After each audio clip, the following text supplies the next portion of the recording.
সিটুর রাজ্য কমিটির বৈঠকে বেশ কিছু আন্দোলন কর্মসূচি গ্রহণ করা হয়েছে। আগামী 1 জুলাই থেকে বিভিন্ন ইস্যুতে ধাপে ধাপে আন্দোলন সংগঠিত করবে বামপন্থী এই শ্রমিক সংগঠন। চা বাগানের জায়গা দখলের প্রতিবাদ সহ চা শ্রমিকদের বিভিন্ন সমস্যা নিয়ে 1 জুলাই প্রতিটি মহকুমায় মহকুমা শাসকের মাধ্যমে মুখ্য সচিবের উদ্দেশ্যে ডেপুটেশন দেওয়া হবে।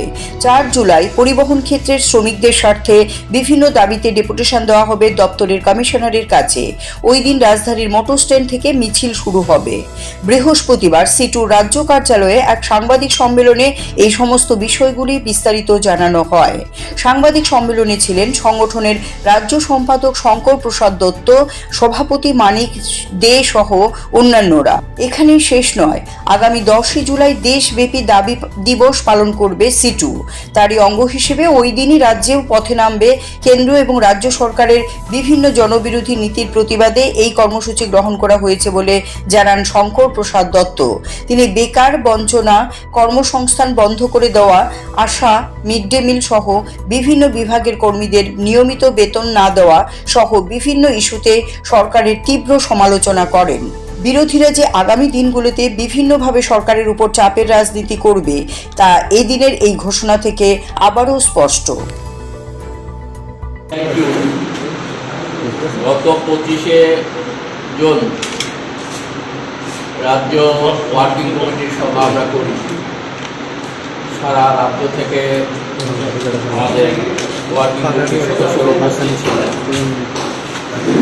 এই সভায় আমরা সারা রাজ্যে এই সময়ে শ্রমজীবী মানুষ যে সকল সমস্যার সম্মুখীন হচ্ছেন এই বিষয়গুলো নিয়ে আমরা আলোচনা করি এবং তার পরিপ্রেক্ষিতে কিছু কর্মসূচি আমরা গ্রহণ করি।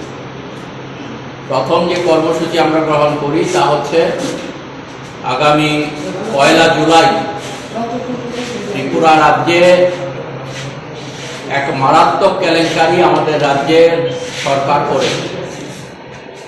আপনারা দেখেছেন ইতিমধ্যে আপনাদেরই পত্রপত্রিকায় প্রকাশিত হয়েছে যে আমাদের রাজ্যের একজন মন্ত্রী